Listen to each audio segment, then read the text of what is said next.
Yesterday, the Cursed Seas trailer came out and shocked the world. And yes, I mean it. This update is going to change Fish forever and in a good way. Today, I'm going to be breaking down every single thing that is going to be in this brand new update and how you guys can prepare, get ready, just, everything you need to know. Let's get right into it. Subscribe if you haven't. Let's go. We're going to start by talking about the second sea. As you guys can see, this is the trailer, and this actually is literally a place that is at Moosewood, right at the docks. That is the Sea Traveler. So it's not like you're going to have to stay in the second sea. You can stay in the first, and then you can go to the second and go back and forth, just like Blox Fruits. As you guys can see, he's going to talk to him and it teleports him here. This is going to be, I don't know what it's going to be called, but that's going to basically be the new second sea town, kind of like how Moosewood is for the first one. And real quick, I'm going to go over a couple misconceptions slash worries that a lot of you guys were having about this update. So some people were thinking, guys, I don't want to lose all my items, but what about my rods? But what about this? But what about that? Don't worry. Let me read you a message from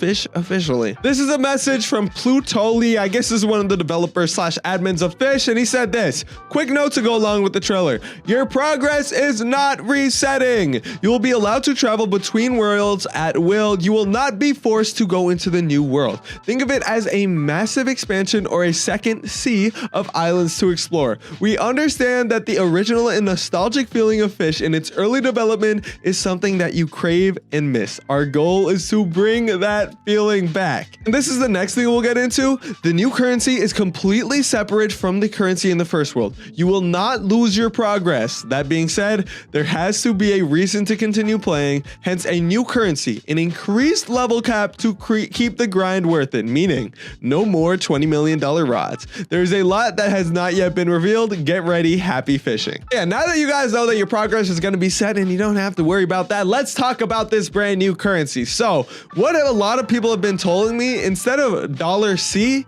it's going to be $E. So it's going to be like $E instead of credits. I don't know what they're actually going to call it, but I did not know you could actually go in that submarine. What the heck?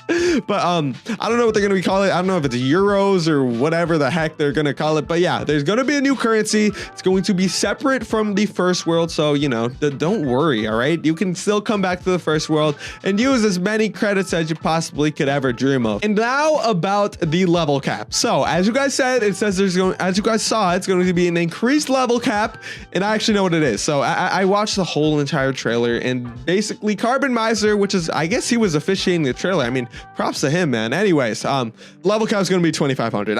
It sounds like a lot. It sounds like a lot, but listen, all right, first things first, I need to tell you guys how to prepare for this second update.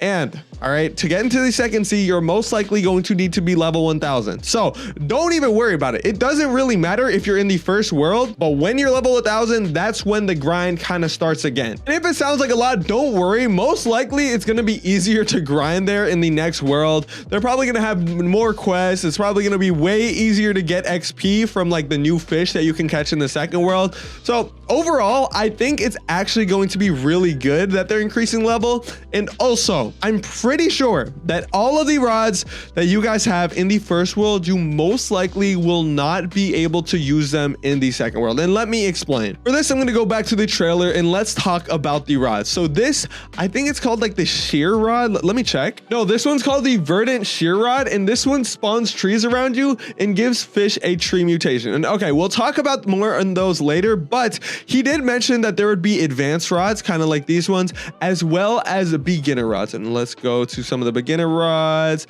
I think this one's going to be a beginner rod. This one's going to be a beginner rod. This is the wildflower rod. And also the one he has on his back here, the firefly rod, is also going to be a beginner rod, which basically means if those are the beginning rods in the next world, yeah, even the advanced rods in this world we're most likely not going to be able to use. So I get that kind of sucks for everyone, but I'm fine with that because it feels like a whole new kind of game, and it feels like we're actually restarting. We get to play the game, we get to have fun, and in all, I actually like it. But now let's actually go over every single rod real quick, and then after that, I'm going to tell you guys how to prepare to get to the second sea. So obviously, I already told you about this one. It spawns trees around you and gives the fish a tree mutation.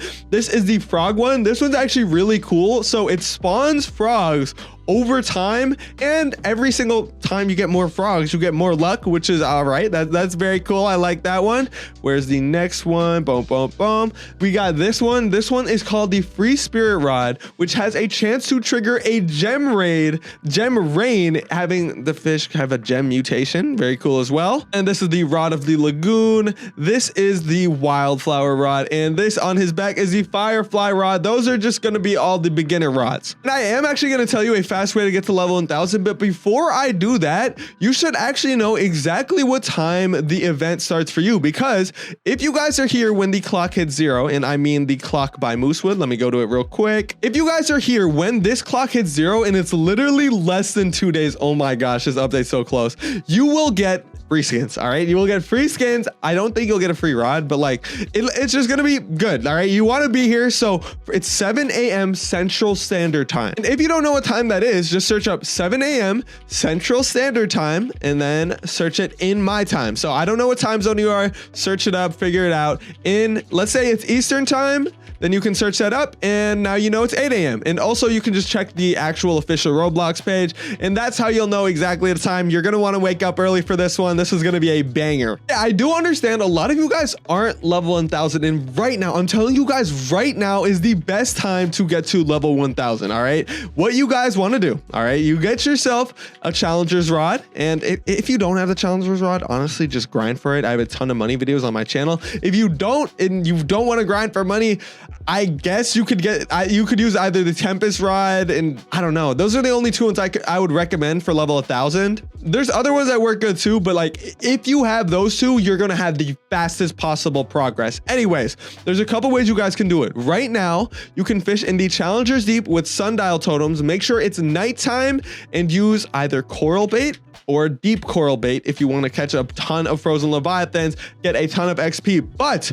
there is a method right now that is working like 37,000 times better. And I actually have my spawn set there, and I genuinely think they're not going to nerf this spot. I thought they would, but I don't think they are, because it's actually, I mean, we're literally going to have a second world. So what's the point of nerfing stuff in the first one? But yeah, I'm talking about the Calm Zone. Super OP right now. You can catch like hundreds of crystallized sea dragons, and if you use Aurora, you'll get XP even faster. But we do have one more thing to talk about that I actually put in the thumbnail. I don't know why I forgot to talk about it, but I'm talking about this guy, all right? This is Cthulhu's Lair. And yeah, I mean, we all kind of knew that this was going to be the Cthulhu update, but take a look at that door. That is most likely the door to Cthulhu's Lair. And look what happens when you go inside. Wait. This is most likely where you're going to have the boss fight with Cthulhu. And honestly, this place looks really cool. But the funny thing is how the Cthulhu boss actually looks. I mean, yo,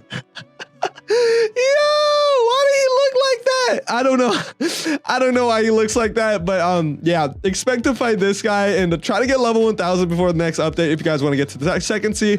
I hope this video helped you out. If it did, please subscribe to me. I'm gonna see you guys in the next one. Goodbye.